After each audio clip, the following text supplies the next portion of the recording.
Hello friends. आज हम singleton design pattern से रिलेटेड कुछ इंटरव्यू क्वेश्चन डिस्कस करेंगे जो इंटरव्यू में बहुत ज़्यादा पूछे जाते हैं। सबसे पहले singleton design pattern, singleton class क्या होते हैं। सिंगलटन क्लास इंश्योर करते हैं कि वह ओनली वन ऑब्जेक्ट क्रिएशन को इंश्योर करता है। फिर पूछे जाते हैं कि right the code for singleton, इससे थ्रेड शेप, फिर उसे थ्रेड शेप कैसे बनाते हैं, फिर डबल चेक लॉकिंग क्या है। सिंगलटन क्लास में हम वेरिएबल को स्टैटिक बनाते हैं। इसको एक्सेस करने के लिए ऑब्जेक्ट की ज़रूरत नहीं होगी।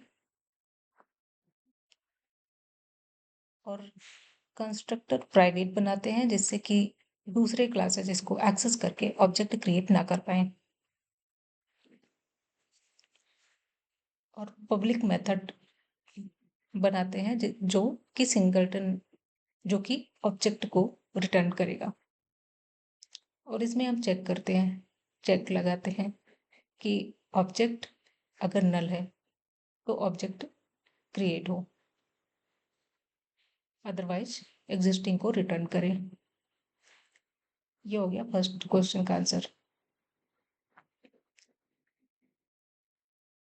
अब इसे थ्रेड शेप कैसे बनाएंगे, थ्रेड शेप कैसे बनाएंगे, इसके लिए हम यहाँ पे सिंक्रोनाइज कीवर्ड लगा देते हैं। ये थ्रेड शेप हो गया।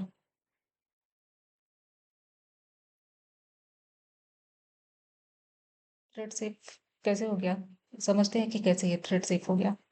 बहुत क्या होता है कि जब बहुत सारे थ्रेड एक साथ गेट इंस्टेंस मेथड को एक्सेस करेंगे, सेम टाइम पर जब वो एक्सेस करने लगते हैं तो सेम टाइम पर वो कंडीशन को चेक करते हैं। उन दोनों, सपोज कि दो थ्रेड आए सेम टाइम पर, दो thread get get demo singleton method को एक्सेस करते हैं।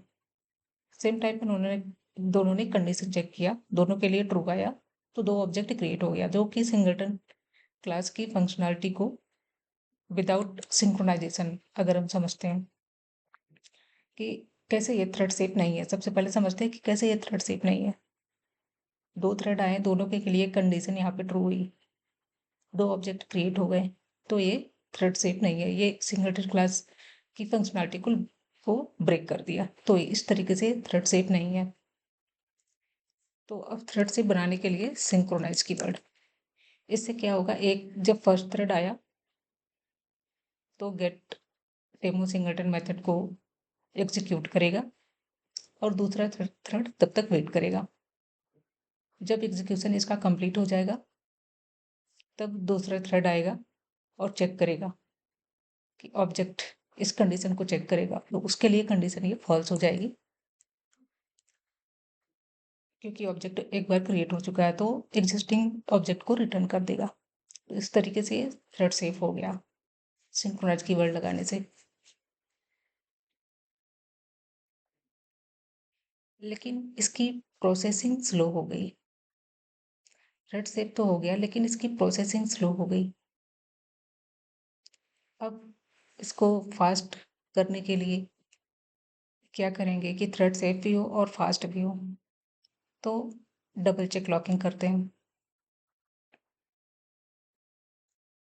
डबल चेक लॉकिंग है, वेरिएबल को वोलाटाइल करते हैं और यहाँ पे डबल चेक लगाते हैं। एक यहाँ चेक और ये सिंक्रोनाइज्ड ब्लॉक है, उसके अंदर एक और चेक। ये हो गया डबल चेक लॉकिंग। अब वोलाटाइल क्यों लगाया यहाँ पे, ये इंश्योर करता है थ्रेड विजिबिलिटी को। वोलाटाइल इंश्योर करता है थ्रेड विजिबिलिटी को। जब when one thread change the value, other thread immediately can see the updated value। इस तरीके से थ्रेड विजिबिलिटी को इंश्योर करता है।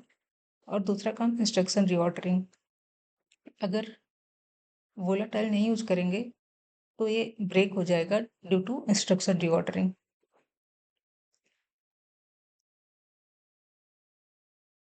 अब समझते हैं कि कैसे ये काम करेगा, कैसे ये थ्रेड सेफ है, कैसे ये फास्ट है। सपोज फर्स्ट थ्रेड आया, कंडीशन चेक किया, object is instance is null, true. Lock, यहाँ ये लॉक कर देगा इस ब्लॉक को, यहाँ चेक करेगा और इस ब्लॉक को लॉक कर देगा, और उसके अंदर आएगा, फिर से कंडीशन चेक करेगा, true. Instance is null, true होगा, फिर ऑब्जेक्ट को क्रिएट कर देगा। जब सेकेंड थ्रेड आया तो उसके लिए यहाँ कंडीशन ट्रू हुई,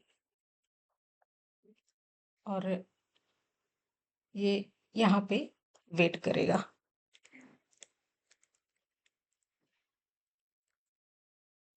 कि जब तक फर्स्ट थ्रेड एग्जीक्यूशन कंप्लीट ना कर ले, तब तक वो सेकेंड थ्रेड वेट करेगा। जब फर्स्ट थ्रेड का एग्जीक्यूशन कंप्लीट हो जाएगा, लॉक को रिलीज करेगा, तब सेकेंड थ्रेड आएगा और यहाँ पे देखेगा ऑब्जेक्ट इक्वल टू नल, ये फॉल्स हो गया।